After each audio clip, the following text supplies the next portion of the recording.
Let's move on to a story about a coach, her team, and their relationship with a young girl named Jaclyn Murphy. Jaclyn is a vibrant 14-year-old lacrosse player today, but 5 years ago, her life hung in the balance after she was diagnosed with a brain tumor. That's when an amazing relationship was formed between young Miss Murphy and an unusual group of talented college athletes. Frank DeFord has their story. Over Memorial Day weekend in Towson, Maryland, the Northwestern women's lacrosse team finished another undefeated season by winning its 5th straight national championship. The drive for number 5 has hit the finish line. The Wildcats may well be the most dominant program in lacrosse history, but everyone at Northwestern knows that this magical run only began after a secret weapon joined the team. Of course, sometimes a secret weapon needs a little help, too. They've meant the world to me. They're like my second family. Do you think that connection with them helped you come from where you were to where you are today? Yes, I do. Jaclyn Murphy always loved sports. Growing up in Hopewell Junction, New York, with her parents and younger sister Taryn, she was a star soccer player before lacrosse became her passion. But then at the age of 9, Jaclyn's life changed completely when she became terribly, mysteriously sick. What was a typical day like? Me getting up, throwing up maybe 5 times in the morning. Eat a little something, throw up. Whatever I ate, whatever I drank comes Bingo. right up. Yeah. Right up. She kept throwing up. She goes, "Daddy, why am I keep throwing up? Why don't I stop? Why do I stop?" And I didn't have an answer for her. Then, to their despair, Dennis and Linda Murphy found out that their oldest daughter was suffering from a malignant brain tumor with only a 30% chance to live. The Murphys brought Jaclyn to the children's ward at Manhattan's Memorial Sloan Kettering Hospital. Memorial Sloan Kettering, the 9th floor, is the saddest place in the world. The saddest place in the world. She's 9 years old. She's in the hospital. How much could you tell her at the time, Dennis? We've been upfront with her on everything. And you told her you've got a brain tumor? Yes. And you have to have an operation? Yes. How did she take it? She was devastated. The first step was to remove the tumor. But after that, she faced months of debilitating radiation and chemotherapy. Jaclyn had very long, thick hair. It's almost her signature. She started losing it in clumps. And for a girl, that's pretty tough. Jaclyn's parents desperately tried to keep her spirits up. One time, Dennis even let Jaclyn shave his head so that she didn't feel so alone, so different. But there was something else Dennis did to motivate his daughter, something he did every single time that he wheeled her to treatment. There was a women's lacrosse photo on the wall, and we would pass it every day on the way to radiation. My dad would always point to that saying, "You're going to be like that one day." And I'd go, "Okay, I'm still sick. Hopefully I will be like that one day." 36 straight days. Point to it every day. So it would basically take us out of our world and put us someplace where we wish we were. Lacrosse, happily, it popped up in another way, too. Jaclyn's lacrosse coach had a friend named Kelly Amante, who happened to be the coach at Northwestern. Jaclyn's coach told Kelly Amante all about the little lacrosse player with the brain tumor. Amante sent her a care package filled with autographs and good wishes from the entire team. Jaclyn resolved that the next time her new favorite team came east, somehow she'd be there. So when the Wildcats played Johns Hopkins, Jaclyn absolutely made her father drive her 5 hours down to Baltimore. She was determined to personally tell the team about her ordeal so that they could better understand why their gesture meant so much to her. For me, just to let it out there, and to, give it to these girls, see how they react, just to get it off my chest, made me feel great. Kelly Amante, the Northwestern coach, vividly remembers the scene. What sort of an impression did she make on you?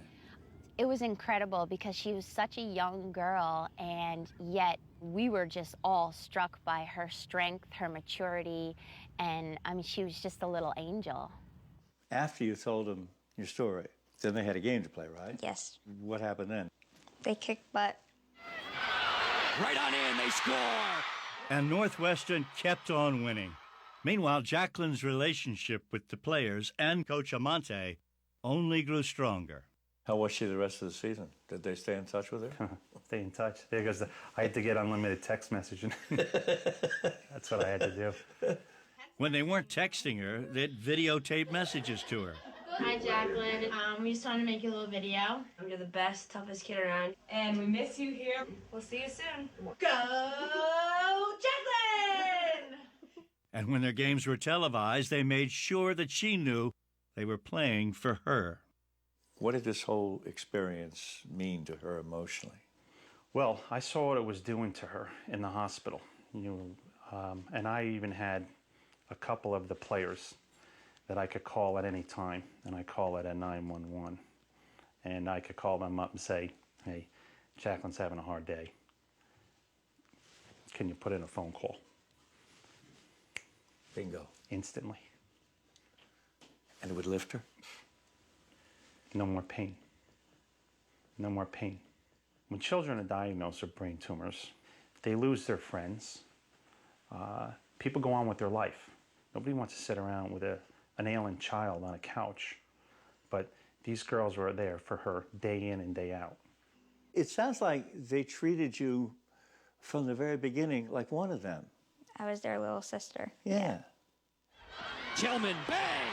A few months after meeting Jaclyn, her big sisters won their first ever national championship with Jaclyn watching. A year later, it all happened again. So they win two. And a third. Yeah, a third. And And a fourth. okay. And a fifth. And every year, with their little sister in the stands, Here we go, let's go. Jaclyn has run onto the field. Nice game!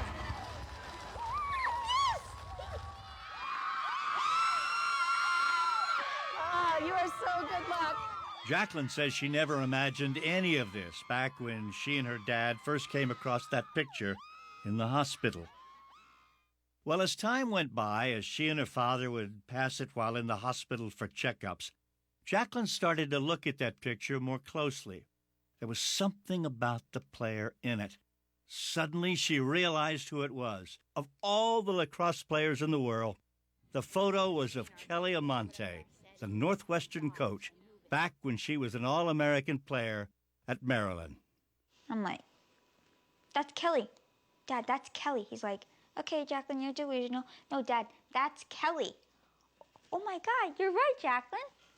What was your reaction when you found out that the picture that Jaclyn had seen on her hospital wall as she recovered was you?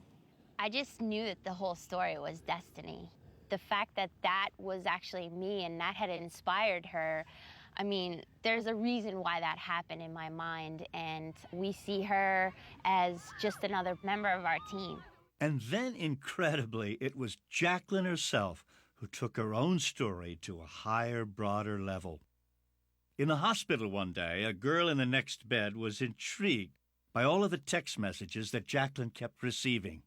She's asking me, who's texting you? I'm like, my friends. And then she gets called in to her doctor. And that's when Jaclyn turned to me and says, Dad, you got to get her a team. Got to get her a team. You got to get her a team. And that's just when the light bulb went on, and I was compelled to do this. So Jaclyn and Dennis started the Friends of Jaclyn Foundation. They match a child who is suffering from a pediatric brain tumor, as Jaclyn once did, with a college team. So far, more than 100 of these children have been adopted by college programs in 17 different sports around the country. And Dennis is almost always present to introduce the child to the team. It's about the love, support, and friendship that 25 to 30 student athletes want to give your child. So just by giving back with a little communication, a text message, or being a friend to a child who's battling an insidious disease means a lot. Devin Lamb was diagnosed with a brain tumor when she was only 18 months old. Last year, when she was 5, it was the Temple women's lacrosse team that adopted her. Danny and Angela Lamb are Devin's parents. Is it possible to say that this lacrosse team actually helped her? Oh, absolutely. By tenfold. Even her her therapist said, what is she doing different at home? Because she's doing a lot better in occupational therapy, even in speech and physical therapy. And I'm like, well, the only thing that's different now is that we're going to these games on the weekends, and she loves being around her girls who are always running around. And so that's got to be the link. But then last winter, Devon's condition took a drastic turn for the worse. When Dennis Murphy found out, he sent out a mass email to every college team in his foundation. Devon received literally thousands of emails from college athletes all around the country. When Devon was in the hospital and she kind of lost all her ability to communicate, we would read the emails out loud to her, and we knew that Devon understood what they were saying because she would squeeze our finger when... Or push the blankets or do something to sort of let us know that she's loving this. Sadly, Devon Lamb passed away last December, shortly before her 6th birthday. If she didn't have friends with Jaclyn, she wouldn't have had that opportunity to understand what it's like to be part of a team. Number 44, Devon Lamb. It was an experience that taught me so much about love, life, support, and to move forward and try to impact people in a positive way. Even though you lost your child. Even though. Mm-hmm. Our motto for the Friends of Jaclyn is live in the moment, play in the moment. And do we ever? We lost 4 children in April. Heather Oney, the Syracuse University women's lacrosse team. Erin Roderick from Amherst, women's field hockey. Cheyenne Broswell, UCLA women's softball team. And Russell Wittek, Northwestern men's soccer team. They all died. They all passed. Research is important, but what I'm focused on is helping these children today. As for Jaclyn Murphy, she's in better health than she's been in years. And she feels grateful just for the chance to be back in school again, like any 14-year-old. Not only that, but Jaclyn's actually out on the lacrosse field again, as a player once more, not just as a lucky charm. Her prognosis is good, life is good. What's your outlook now about the future? Hopefully keep playing lacrosse. One day, hopefully go to Northwestern. That's a pretty good goal. Yeah. And maybe play lacrosse there too? Yes.